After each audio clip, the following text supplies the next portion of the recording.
Alors salut chers tous, je vous entraîne dans un univers du rêve à la réalité. J'espère que ça vous rappelle quelqu'un qui est pluridimensionnel, qui traite dans l'événementiel, qui est aussi dans l'art vestimentaire. Cette personne également qui est dans les senteurs. C'est du rêve, c'est de la réalité, c'est de Rida dont je vous parle. Vous faites surtout bien de rester en notre compagnie pour le 3e numéro de Jolidé Magazine. À tout à l'heure.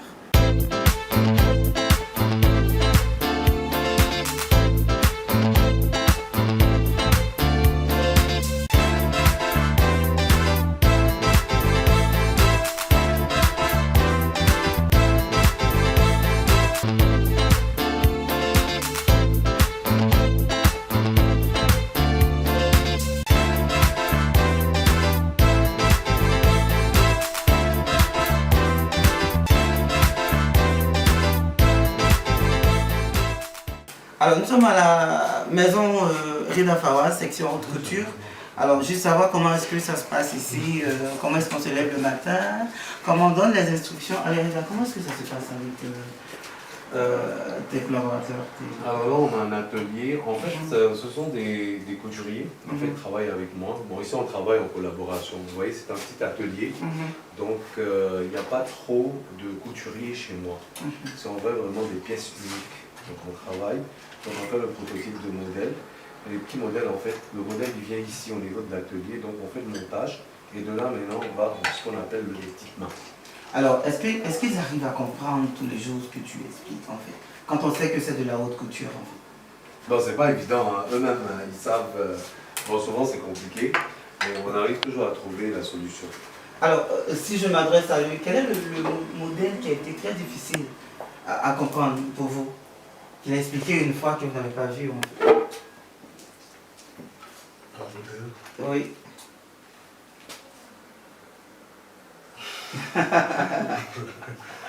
Après, est-ce que ça passe facilement quand il explique? Oh oui, ça passe facilement. D'accord. Oui. Ça prend combien de temps comme ça pour faire une création au niveau de la haute couture? Ça prend combien de temps dans l'intervalle de temps? Bon, en général, en découpe, souvent, ça peut nous prendre, bon, entre le montage et tout, ça peut prendre, ça dépend si on est fait rapidement, on peut aller jusqu'à 1 semaine, 10 jours pour monter une tenue. Mais si on prend le temps, il est mieux. Moi, je leur demande toujours de prendre le temps de faire un travail, pas faire un travail rapide, voilà, parce que les finitions sont très importantes. Voilà. Mais on a déjà eu à travailler sur une robe. C'était une robe de mariée et qui était très compliquée à faire. Et ça fait partie de ma dernière collection.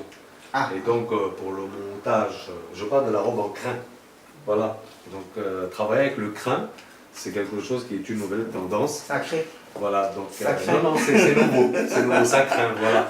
Et donc pour travailler dessus, il y a eu énormément de complications. On était 2, 3, 4 à faire des découpes pour pouvoir monter cette robe et au final on a pu réussir la robe. Je pense que c'est la robe la plus compliquée. Lui-même il a laissé ça pendant un moment traîner parce qu'il ne voulait pas venir dessus. Alors déjà on sait comment ça se passe au niveau de la confection des tenues. Nous repartons en interview encore. Merci et restez à notre compagnie. Nous sommes à l'atelier finition et petites mains, voilà, pour voir combien le travail est fait avec son. Alors ce que j'explique en fait, c'est qu'une fois qu'on quitte le mode de l'atelier de couture, on vient, on va dire ici c'est les petites mains, donc c'est au niveau des finitions, donc c'est fait à la main, parce que c'est pas fait à la machine forcément, c'est pas tout, pour avoir des coupes en fait très haute couture. Quand vous regardez ça, c'est un pagne kita, du Ghana. Même pas remarqué. Voilà, c'est pour une mariée.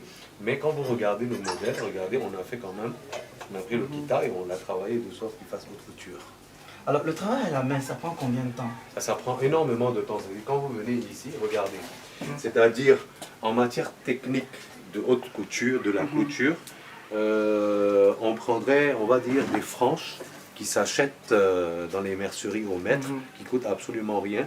Mais ce que nous, on est en train de faire, on préfère faire en perlage. C'est-à-dire, voilà, vous voyez ici, donc on est en train de remplir les perles, on les remplit au niveau du fil, et fil par fil, on les accroche, on les place, voilà, pour donner, voilà, ce mouvement à la robe. Mais le faire avec des perlages, ça fait un travail plus raffiné et plus recherché. Et c'est énormément de travail. Est-ce que ça tient plus quand c'est à la main, contrairement à ce qu'on achète dans... Évidemment, ce mercerie n'est et pas tout du ça. prêt-à-porter parce que je vais vous expliquer. Mm. Quand vous regardez déjà en matière de haute couture, vous voyez la fermeture, Mhm. à peine on l'aperçoit Oui. au niveau de la couture. C'est quoi la fermeture française? Oui, c'est des fermetures françaises et c'est très important de travailler avec ce genre de fermeture. Après, quand vous regardez les finitions internes,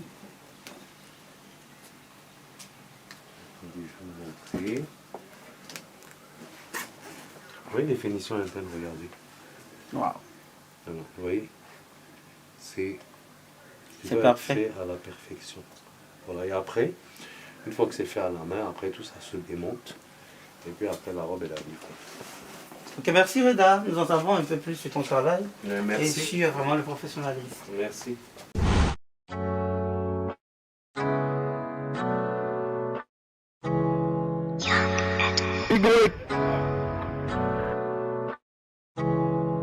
Tu m'as fait voir des choses, baby. Alors, nous l'avons rêvé depuis longtemps pour ce troisième numéro du magazine Jolie Day. Alors, c'est une réalité. Je suis avec Reda Fawaz. Bonsoir Reda. Salut Efraïm. Alors, ça va super bien. Ça fait un bout qu'on est en train de collaborer. Est-ce que tu es toujours aussi franc dans tes collaborations? Oui, toujours. C'est très essentiel pour toi? Mais c'est important parce que dans le travail, s'il n'y a pas de franchise, il n'y a pas un côté correct, il n'y a pas d'évolution. D'accord. Donc, je pense que c'est. On représente le beau. Donc, intérieurement aussi, on a besoin pour soi-même, aussi à l'intérieur de notre travail, il faut que tout soit bon. Voilà. D'accord. Alors, Reda dans l'événementiel, Reda haute couture, Reda senteur. Alors, comment est-ce qu'on allie toutes ces différentes personnalités? Oui, effectivement, c'est ce qui fait de moi ce styliste événement.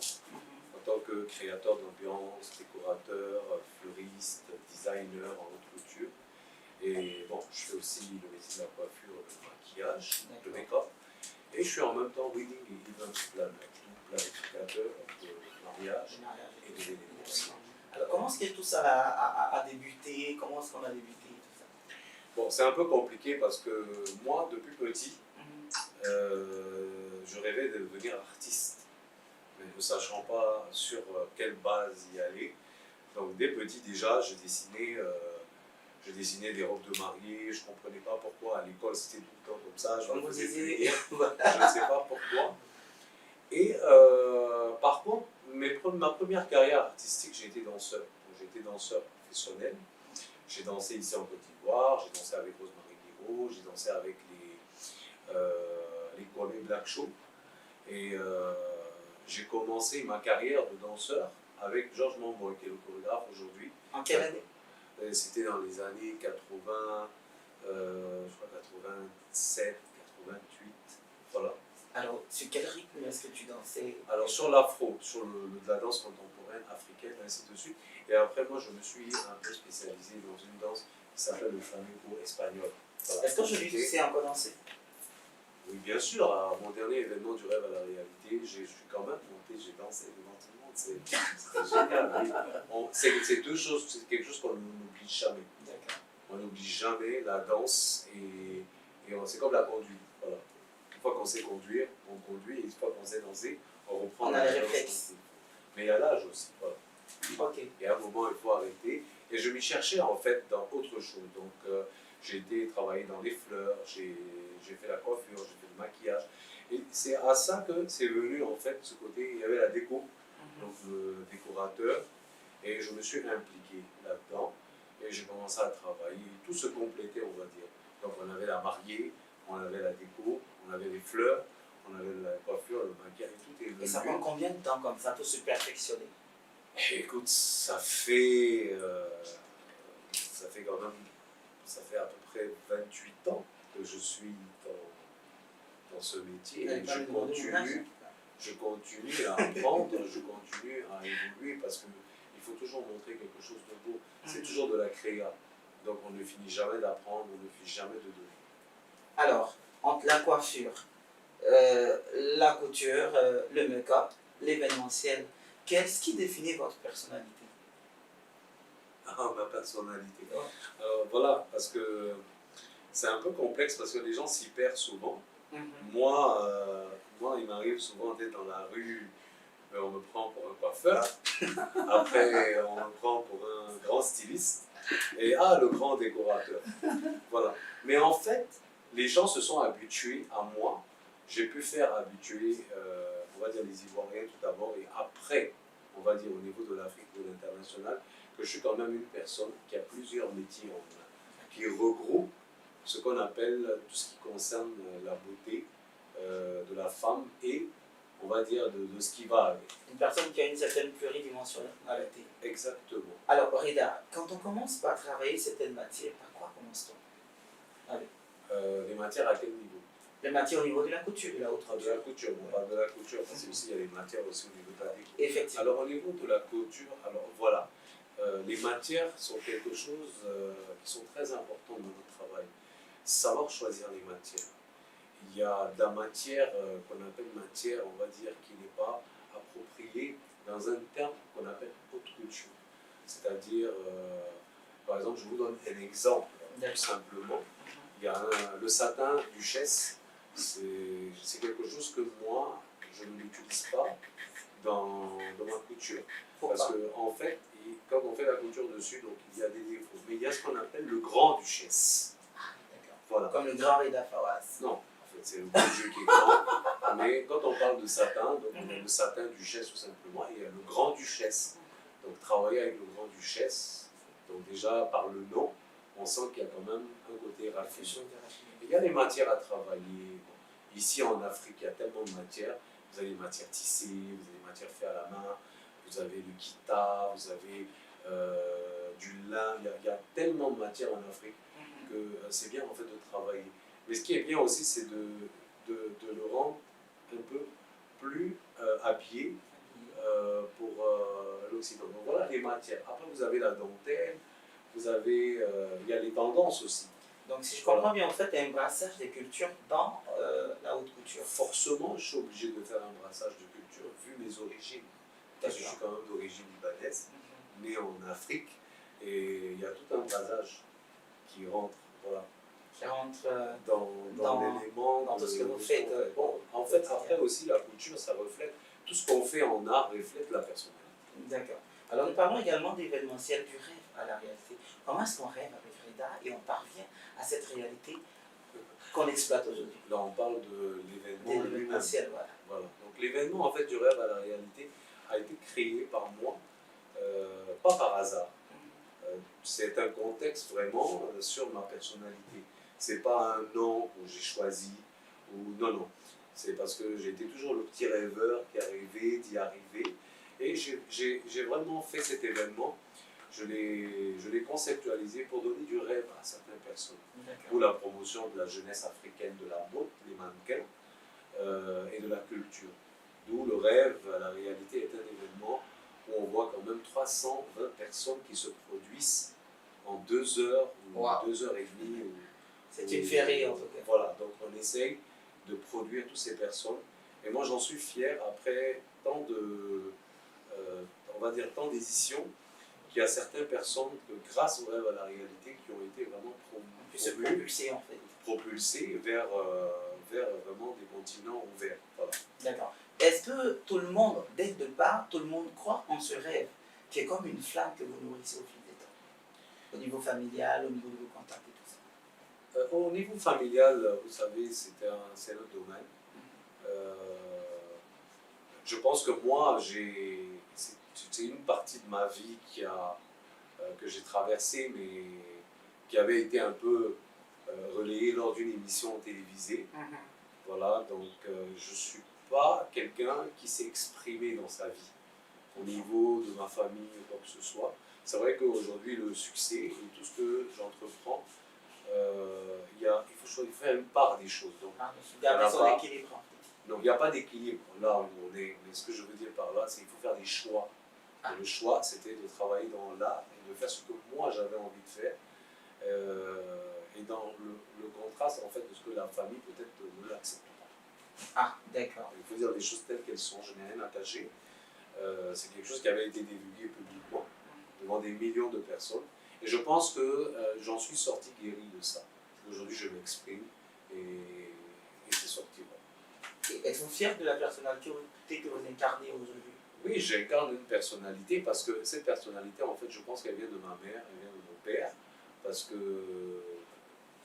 je pense qu'il y a quelque chose qui est en relief avec mes parents. D'accord. Rida également, c'est le parfum Class by Rida Fawaz. Alors, comment est-ce qu'on compose déjà les senteurs? Ah, les senteurs, c'est très complexe. Alors voilà, je vais vous expliquer. C'est-à-dire aujourd'hui, quand vous prenez, il y a un texte que moi, en tant que créateur, que je vais écrire. Et avec ce texte, en fait, on va créer des senteurs. Donc il y a des gens qui vont prendre le texte. Parce que là, je sais pas, je pense que on a dans celui-là, le classe, c'était au-delà du mystère et de la créativité. Là où les senteurs, je pense que le texte a été fait de ma main. J'ai un autre texte ici sur de Love Flower. Voilà. Voilà. Donc, Au-delà du rêve et de la symphonie, là où les fleurs sont les notes de l'âme et de la séduction, chaque note est un bonheur et ses senteurs un amour. Exactement. Donc c'est un texte, c'est à partir de ce texte, ma personnalité, qui va être créé, ils vont créer des senteurs. C'est-à-dire, au-delà du mystère, quelle senteur peut être mystérieuse. Donc ça sera une note, on va dire l'ambre, et après les fleurs, donc le jasmin, la rose, ainsi de suite. Et ça, ils vont créer une senteur, et en fait cette senteur, ils vont en faire plusieurs, et c'est moi qui fera le choix en fait des senteurs que je veux. Comment est-ce que vous... Et après, il y a toute une conception, il y a ce qu'on appelle un synopsis de parfum. Voilà, c'est-à-dire après la créa des senteurs, on va sortir la synopsis du parfum parce que ça ressort une personnalité. Et de là, maintenant, il y aura la création, on va dire, de l'emballage, de tout ce qui va avec le parfum. Mais on peut faire 2 ans, 3 ans pour créer un parfum. Alors, quand on est sur tant d'éléments, est-ce qu'on ne se dit pas qu'on fait trop de concurrence? Comment est-ce que les gens vous voient après une personne qui est au niveau de la mode, au niveau de l'événementiel, au niveau des senteurs et tout ça? Est-ce qu'on arrive facilement à se faire des amis? Est-ce que Rida a des amis? Pour moi, je n'ai pas d'équilibre. Oui, ça, personnellement, j'en ai pas. J'en connais pas. Voilà. Je ne me suis jamais focalisé sur ce genre de choses. J'ai jamais vu la concurrence ou bien je trouve que chaque artiste, chaque créateur a sa façon de faire les choses. Moi, je suis capable de faire énormément de choses. Et je trouve que si on a la capacité de s'exprimer, il faut le faire. Il ne faut jamais avoir peur. C'est un conseil que je peux le donner à tout le monde. Donc, il faut s'éclater dans ce qu'on fait. Si on arrive... il faut savoir aussi que moi, en tant que décorateur et designer, ainsi de suite, donc il y a aussi ce qu'on appelle la déclinaison de ce qu'on fait. Quand c'est une marque, il faut y avoir, quand vous regardez les grandes marques aujourd'hui, ils ont des parfums. Donc on rentre dans cette industrie. Et moi, j'ai voulu, dès le départ, le faire. C'est pour montrer aussi à l'Occident que ici, on est capable de nous, de faire nos propres productions. On est capable, nous aussi, de s'exprimer. Pas besoin d'aller à l'extérieur pour ramener. On peut faire beaucoup de choses pour déporter. Alors, combien de collections, Rida, jusqu'au jour d'aujourd'hui? Je ne me rappelle pas. Vous exposez beaucoup à l'étranger. Quelles sont les villes? Je sais déjà que vos collections sont, je crois, dans un musée et tout ça. Alors, moi, j'ai eu l'honneur, en fait, d'avoir l'honneur de représenter la Côte d'Ivoire lors des 170 ans de la marque Vlisco hollandaise. Donc il y a pas mal d'Europe qui sont exposées au musée de Hollande. Et moi je pense pour moi c'est une fierté. Et après étant aussi le guest designer des 170 ans de Vlisco ici en Côte d'Ivoire, bon, j'ai essayé de travailler, on va dire, le pagne, parce que je n'aime pas le mélanger le pagne. Je pense que le pagne déjà lui il est beau en tant que tel, il faut juste travailler la matière et pas trop en mettre, on va dire, là-dessus. C'est vrai que chaque créateur s'exprime. Et moi, j'aime bien que le pagne soit dans son naturel, parce que les découpes et les motifs et de la manière dont le confectionnement du pagne, on le retourne à plusieurs sens, donc on peut le découper pour en faire une robe à plusieurs sens. D'accord. C'est comme ça que je vois la chose. Et que vous faites votre travail au feeling chaque jour, tout ça. Puisqu'on a entamé avec les distinctions, parlons de distinctions. Combien de distinctions avez-vous? J'en ai eu beaucoup. J'en ai eu énormément. J'ai eu quand même j'ai eu plusieurs trophées des awards du mannequinat pour la promotion parce que j'aide en fait les mannequins à évoluer et ainsi de suite, du rêve à la réalité. C'est quand même un événement qui peut ramener plus de 150 mannequins sur l'été. Voilà. Et après, j'ai eu des trophées au niveau des top 10 de la mode, d'où meilleur manager, meilleure collection, meilleur fashion event. J'avais eu aussi à l'époque un trophée des top 10 qui ne concernait pas la mode, mais qui concernait quand même le côté décorateur de pratiquement toutes les étapes de défilé d'Afrique. Parce qu'il faut savoir que depuis 10 ans aujourd'hui, j'ai les plus grands défilés donc, ont été décorés par moi-même. On ne va pas en citer, mais les plus connus. Que ce soit ici en Côte d'Ivoire, que ce soit au niveau de Dakar, ou un peu en Afrique ici. Donc j'ai quand même travaillé sur énormément de ces étapes. Et j'ai été lauréat de la petite robe noire de Guerlain, d'où j'ai eu un trophée de Guerlain. Guerlain, j'ai reçu quand même 2. C'est mon troisième, on va dire. Mon trois lots, on va dire, pas des lots, ce sont des trophées, des distinctions de Guerlain. Donc le premier était pour la petite robe noire de Guerlain. Le deuxième, je pense que Guerlain me faisait honneur en tant que créateur raffiné. Le troisième, j'ai eu quand même un parfum sur le synopsis, en fait, et pas le synopsis, sur ma personnalité, un parfum gravé de chez Guerlain. C'est le que vous m'avez refusé tout à l'heure? Non, celui-là, c'était sur la petite robe noire de Guerlain. Voilà. Alors, quand on a fait autant de choses et qu'on a autant de distinctions, quand on révèle vers sa personne, quelle idée on a de sa propre personne? On est fiers. On est fiers parce qu'on se dit quand même on a accompli quelque chose. Moi, mon histoire avec la mode, c'est une histoire de... Moi, je me suis vraiment lancé dans la mode en 2011. Et moi et la mode et la couture, c'est toute une histoire, c'est un travail qui a été fait, on va dire, discrètement, en cachette. Je ne pouvais pas me divulguer parce qu'il y avait des contraintes, voilà. Et à un moment venu, j'ai dit, voilà, il faut partir, il faut le faire, et je l'ai fait. Et je pense que 2011, nous sommes en 2019, donc ça fait combien d'années? Ça fait beaucoup, ça fait... Non, ça fait 9 ans. 9 ans. 8 ans à peu près. Donc en 8 ans de mode, regardez ce que j'ai pu accomplir. Je suis à une édition d'événements en tant que promoteur. Je suis presque à ma 5e édition. J'ai créé 4 parfums sur la déclinaison. Aujourd'hui, avec tous les trophées que j'ai eus, je pense que j'ai un peu, on va dire, je me suis explosé dans ce but. Alors, projet à venir? Il y a énormément de projets. On est en train de travailler sur une grande ligne de parfums encore qui va sortir bientôt parce que ça prend du temps. Je suis presque à la fin de mon livre, on va dire, de ma biographie. C'est en train de s'éditer depuis 3 ans, je crois, qu'on est en train d'écrire ce livre. Et ça s'appelle Du rêve à la réalité, mon histoire. Waouh! Voilà. Ça fait beaucoup de choses. Ça fait beaucoup de choses. C'est bien d'avoir une biographie parce que nous sommes des gens de la scène. Et à un moment venu, je pense qu'on s'éteint. Et quand on s'éteint, il faut qu'il y ait quelque chose à faire. Voilà. Alors, un mot pour toutes ces personnes-là qui vous admirent et qui admirent ce que vous faites, qui admirent autant de dimensions en une seule personne. Bon, moi aussi, je les admire parce que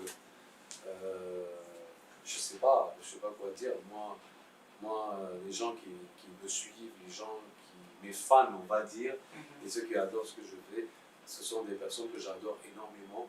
Et peu importe où je les crois, est-ce que ça soit dans la rue ou que ça soit partout, je suis venu toujours vers ces personnes humblement.